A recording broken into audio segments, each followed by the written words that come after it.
네, 세계를 만나는 시간 나우 함께하고 계시는 지금 시각 10시 42분 5초 막 지나고 있습니다. 자, 어제 오늘 태풍 도리안이 많은 분들의 관심사로 떠올랐습니다. 태풍 도리안이 카리브 해국인 바하마에서 미국 본토 쪽으로 상륙하고 있다 알려지면서 트럼프 대통령이 폴란드 방문 일정까지 취소하는 사태가 벌어졌고요. 한때 도리안이 태풍 최고 등급인 5등급으로 격상된 걸로 알려지면서 과연 어느 정도나 센 태풍이고 또 어떤 영향을 미칠지 관심이 쏠리고 있습니다. 기상 전문가와 함께 이야기 나눠보겠습니다. 반기성 K웨더 예보센터장 전화 연결돼 있습니다. 센터장님 안녕하십니까? 네, 안녕하세요. 예. 이 도리안 때문에 미국 정부가 비상 상황에 돌입했다는 소식이 전해졌는데요. 지금은 5등급에서 4등급으로 한 단계 약화되긴 했지만 계속 위력적이다 이런 이야기가 나오는데 이 5등급과 4등급이 어느 정도나 심각한 단계인 건가요? 현재 이제 미국 플로리다 반도 이제 동쪽 바로 옆 해안에서 북상을 하고 있죠. 어제까지는 5등급 허리케인이었는데요. 네. 현재는 4등급으로 약화됐습니다. 어제 이제 최고 풍속이 시속 297km 정도까지 기록을 했는데, 네. 현재는 이제 시속 233km 정도죠. 매우 느린 속도는 저 플로리다 해안을 따라 북상 중에 있는데, 네. 5등급 같으면 이제 가장 강한 허리케인이고요. 4등급은 그 아래 허리케인인데, 네. 우리나라는 태풍이라고 부르고 허리케인이라고 하죠. 실제로 이제 2017년에 그 미국을 강타했던 허리케인이 하비라고 있거든요. 네. 그게 4등급 허리케인이었는데 당시 미국 사람 한 70명이 사망을 하고 재산 피해가 240조 원 정도 있었거든요. 네. 그러니까 4등급도 엄청난 강력한 태풍이라고 할 수가 있죠. 그런 4등급보다도 더 강력한 5등급 태풍인 거네요, 이번 도리안이. 네, 그렇습니다. 네. 그래서 트럼프 대통령이 폴란드 방문을 취소할 정도로 굉장히 각별하게 주의를 기울이고 있는 것 같은데 지금 도리안의 위치는 어딘가요? 현재는 그 플로리다 그러니까 동쪽 해안이죠. 해안 쪽으로 서서히 북상 중에 있습니다. 네. 플로리다 반도의 한 중간 정도에 지금 위치하고 있고요. 아직 육상으로는 상륙은 안 했고요. 네. 해상 쪽으로 해서 지금 북상하는 그런 경로를 갖다 지금 보이고 있습니다. 예. 그 태풍 도리안으로 인해서 바하마라는 곳이 초토화됐다는 소식이 들어왔습니다. 네네. 네, 바하마가 어떤 곳인가요? 일단 어디 있는지 좀 말씀드려야 될 것 같은데요. 네. 서이거제도 카리브해에 있는 섬나라입니다. 29개의 주요 섬과 661개의 작은 섬으로 이루어진 그야말로 섬나라죠. 인구는 전부 합해 33만 명이고 영연방 국가입니다. 네. 영국의 엘리자베스 여왕이 국가 수반인 나라죠. 미국 플로리다 반도하고 쿠바 사이에 위치한 나라인데요. 지금 이쪽 그 피해가 아직은 집계가 안 되고 있습니다. 워낙 강력한 5등급 허리케인이 지나갔기 때문에 네. 현재까지 밝혀진 건 5명이 사망을 하고 13,000채 가옥이 붕괴하고 수많은 사람들이 현재 집을 잃었다. 도로가 엄청 많이 침수되어 있고 전력과 통신이 끊겨져 있다. 그래서 이 피해 상황이 앞으로 며칠 가야 집계될 정도일 겁니다. 아마 네. 엄청난 피해가 있을 것으로 일단 예상이 됩니다. 예, 그렇군요. 아까 센터장님께서 지금 도리안이 아직 이 육상 쪽으로는 올라오지 않았고 해상에 있다고 말씀을 해주셨는데 현재 상황으로 봐서는 이 미국 본토에 상륙할 가능성이 어느 정도나 될까요? 현재 미국 허리케인 센터죠. 허리케인 센터 예측으로는 일단 상륙은 안 하고요. 네. 거의 해안을 따라 올라가면서 플로리다 반도 동쪽 해안으로 해서 캐롤라이나 주죠. 그쪽 일단 동쪽 해안까지 거의 육지 스쳐 지나 올라가면서 이제 미국의 동부해안 이제 올라가면서 동부해안서부터 점점점 바다 쪽으로 멀어지는 그런 진로를 예상을 하고 있습니다. 네.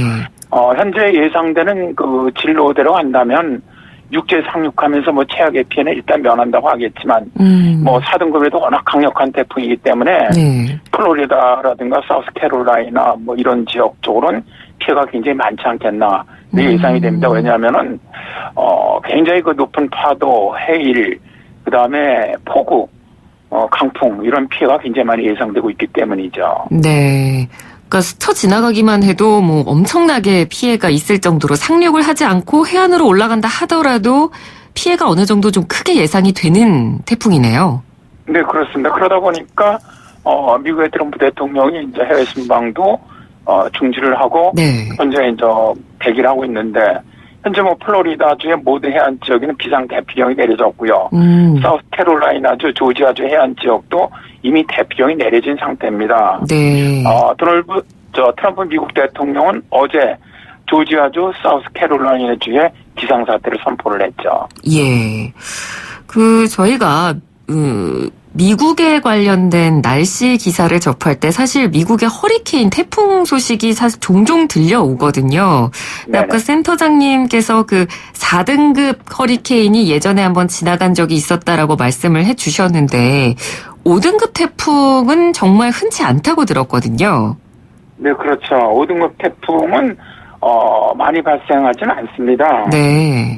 실제로 이제 지금까지 역사적으로 봐도 많지는 않은데 특히 이제 이렇게 육상까지 진출하는 경우는 매우 드문 예. 그런 사태죠. 예. 미국 국립 허리케인 센터죠. NHC에 따르면은 1851년부터 2017년까지죠. 네. 대서양에서 발생한 허리케인 중 5등급 허리케인은 32개입니다. 네. 그러니까 굉장히 적은 거죠. 실제로 보면은. 네. 그러나 이 등 중에서 실제로 5등급 중에서 5등급은 250km 이상을 5등급이라고 하는데 이번 같은 경우는 297km까지 가지 않았습니까? 네. 이런 허리케인이 2005년 허리케인 윌마, 1988년에 길버트, 그리고 허리케인 이름이 붙이기 전인 1935년 노동절에 강타했던 허리케인, 지금까지 3차례뿐이라고 합니다. 그러니까 이 5등급 허리케인도 많지 않죠, 실제로 보면은. 네. 근데 5등급 중에서도 최고 시속이 이번처럼 297km까지 가는 이런 허리케인은 굉장히 보기 드문 사례라고 보시면 됩니다. 네.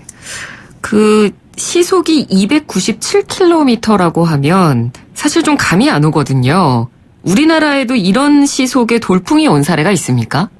없죠. 없죠. 이런 태풍이 오면은 나만 할 게 있겠습니까?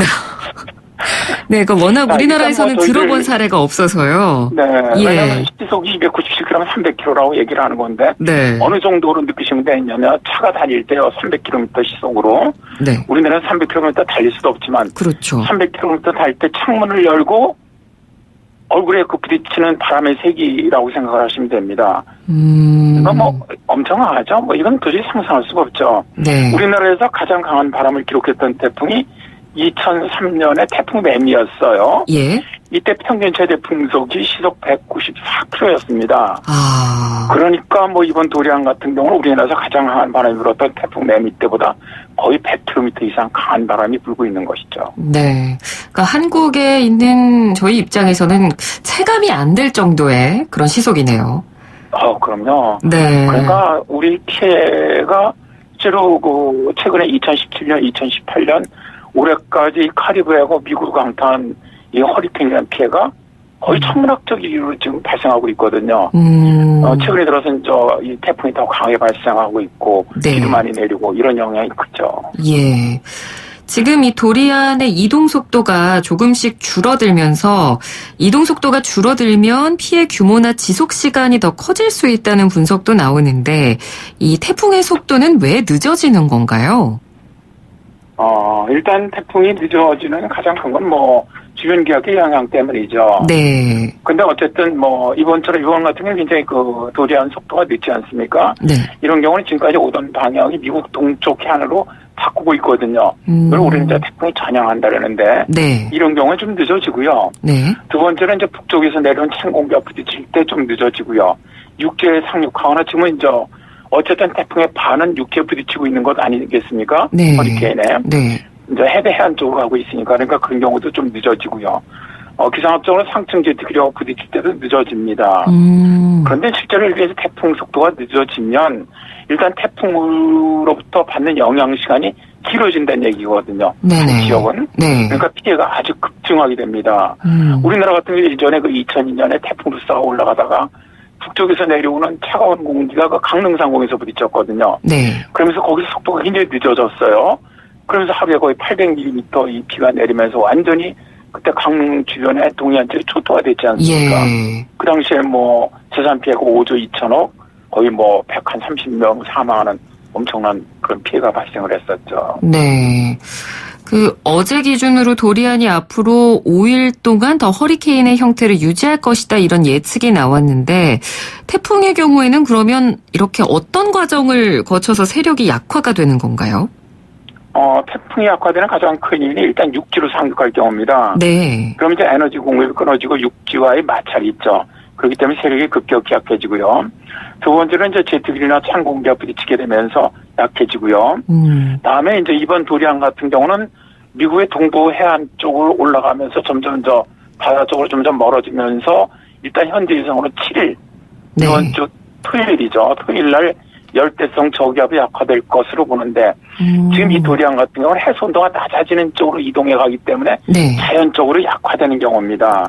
해수 온도가 낮아지면 에너지 공급이 작아지기 때문에 태풍의 세력이 약해지거든요. 네. 통상 태풍은 27도 이상의 해수 온도가 있는 곳에서 발생하거나 발달합니다. 수온이 그 이하로 내려가면 약해지게 돼 있죠. 네. 그래서 이번 같은 경우는 허리케인 세력이 앞으로도 거의 한 5일 정도 오늘 포함해서 유지된 다음에 7일 정도의 열대성 저기압으로 약화되는 것으로 예상을 하고 있습니다. 네, 그러니까 이번 주말쯤에는 그래도 좀 세력이 약화될 것이다. 네네. 예. 근데 일각에서는요, 요즘 환경 오염, 기후 변화가 워낙 심각해져서 예전에 비해서 더 많은 태풍이 일어나고 있다. 이런 주장도 나오는 것 같은데 센터장님께서는 기상 전문가로서 이 부분에 대해서는 어떻게 생각하십니까? 저도 그렇게 생각을 합니다. 네. 8월 21일이었죠. 과기청 주관으로 프레스센터에서 기후변화에 관한 포럼이 있었는데요. 네. 저도 이날 이제 패널로 참석을 했었는데. 예. 이때 이제 발표했던 부경대 김병민 교수가 앞으로 태풍이 더 강력해질 것이다. 이 원인으로 지구온난화로 인한 기온 상승, 해수온도 상승, 제트기류 약화 등을 꼽았는데요. 네. 지금 전 세계적인 기상학자들 최근에 발표되는 논문을 보더라도 태풍의 위력은 점점 더 강력해지고 있다. 이런 건 사실로 저는 보고 있습니다. 네. 그래서 이거는 우리나라 이야기입니다만 미국뿐만 아니라 아시아 쪽에서도 태풍의 영향력에 드는 경우가 굉장히 많아지고 있고요. 그리고 필리핀 부근에 지금 13호 태풍 링링이 발생해서 한반도로 북상할 것이라는 보도도 나오지 않았습니까?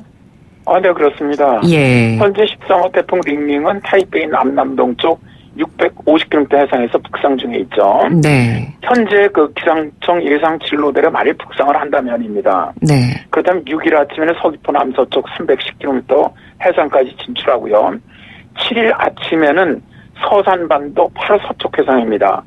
이쪽에서 서울 북쪽을 거쳐서 북한의 청진 쪽으로 빠져나가는 예상 진로거든요. 예. 이럴 경우에는 우리나라가 태풍의 우측 반응, 그러니까 위험한 지역이죠. 거기에 해당하면서 아주 좀 피해가 클 걸 일단 보는데. 네네. 자, 올해 우리나라가 이제 7월, 8월에 두 개의 태풍이 우리나라를 어쨌든 약한 상태로 상륙을 했었어요. 예. 근데 이 태풍보다는 훨씬 더 강한 태풍입니다.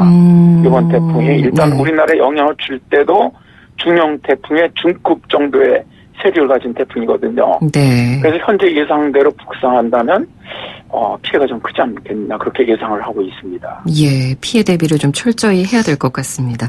오늘 말씀 잘 들었습니다. 고맙습니다. 네, 감사합니다. 네, 지금까지 반기성 K웨더 예보센터장과 함께했습니다.